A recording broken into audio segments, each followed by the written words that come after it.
good morning সকলোকে আশা কৰোঁ সকলো ভালে আছে আৰু ৰাতিপুৱাৰ পৰা আজি ভিডিঅ'টো আৰম্ভ কৰিলোঁ একেবাৰে বিচনা চাফা কৰাৰ পৰা লৈ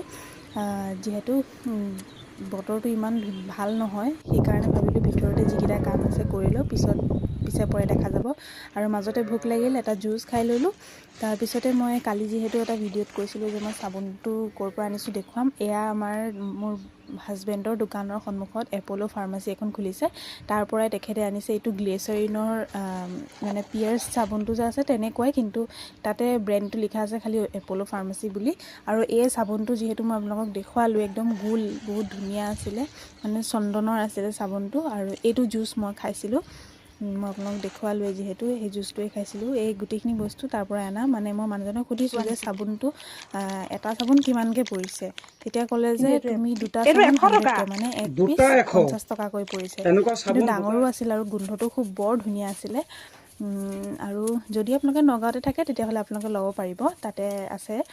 দোকানখন আৰু তাৰ মাজতে মই কাম বনখিনি কৰি ল'লোঁ তাৰপিছত ভাবিলোঁ যে মানুহজনে মোৰ কাৰণে শনিবাৰ দিনাখন কি আনিলে দেখুৱাওঁ বুলি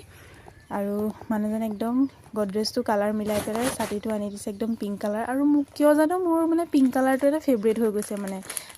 যিকোনো বস্তু এটা মানুহজনে পটককৈ পিংক কালাৰেই লৈ আহে আৰু মানে ঘৰটোৰ লগত বস্তুখিনিৰ লগত মিলি যায় আৰু এই বাচনকেইটা আজিৰ পৰা 10-15 দিনমান হ'ল আনি দিয়া কিন্তু মই আপোনালোকক দেখুওৱা নাছিলোঁ ভাবিলোঁ আজি দেখুৱাই দিওঁ ভিডিঅ'টো থৈ দিয়ে আৰু এই বস্তুটো যে মোৰ বহুত বেছি ভাল লাগিছে মানে আলহী চালহী আহিলেও তেনেকৈ ধুনীয়াকৈ ষ্টাইল কৰি টেবুলত সজাই দিব পৰা যায় আৰু এটা ডাঙৰ চচপেন আনিছে আৰু এটা সেনেকৈ গাখীৰ চাখীৰ গৰমাব পৰা এটা বস্তু কিন্তু মোৰ চবতকৈ ভাল লাগিছে সেই টেবুলত যিটো হেণ্ডেল আছে সেই বস্তুটোৱে মোৰ বেছি ভাল লাগিল আৰু এডাল চাৰ্জাৰ আনি দিলে মানে নলগা বস্তুটো কেতিয়াবা আনি দিয়ে বহুত বেছি মৰম কৰে মোক আচলতে আৰু এইটো আনিছিলে ফ্লিপকাৰ্ট গ্ৰ'চাৰীৰ পৰা কেইটামান বস্তু লৈছিলে 45 ৰুপিজত 4খন প্লেট আহিছিল বহুত ধুনীয়া